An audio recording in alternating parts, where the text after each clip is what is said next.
can cover from. So if you're looking to expand, now is the time, but obviously you need to know your risk appetite. Only you know what your risk appetite is. If you don't have a risk appetite, I'd say resi is probably not the space that you want to be in, because it's very risky now, especially if you are non-compliant and you can have fines walking in. So I think you've got to know where you're going to be, what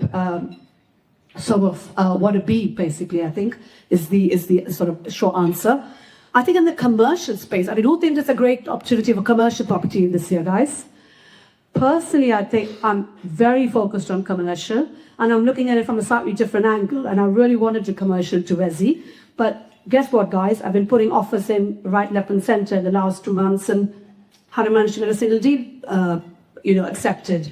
We've always been outbid by higher offers. So on one end, you think, who's buying property? Who's crazy enough to buy property in the UK? But on the other hand, when you're on the ground level and you're actually looking at these deals making offers, we're literally being outbid.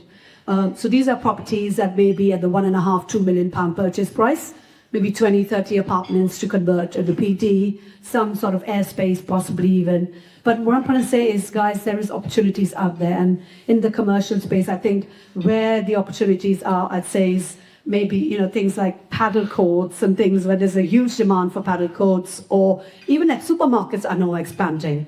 So where we are looking at deals where a Tesco Express or Lidl or somebody else wants to come in there, those are look at the sectors where there's expanding going on. I know the retail space. Apparently, when I had a podcast with Kirsty earlier on last year, and she said retail did amazingly well in 2025, and there was this time where everyone said high streets were dead. Now they're being repurposed in the service sector, experiential, entertainment, businesses, and there is this opportunity right there.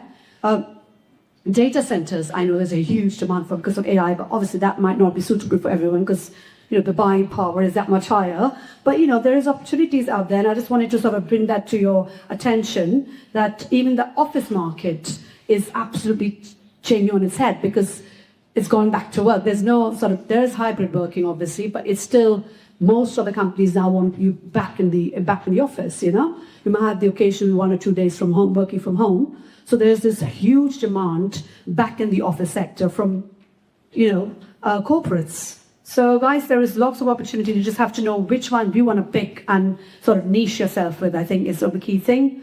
Some of the interesting news I picked up on trends. You may have heard in the news today, guys, Donald Trump is actually banning investors like BlackRock to basically buy single-family homes. So does that mean there might be more opportunity in the UK? I mean, they're already spending 3.7 billion on our buy-to-rent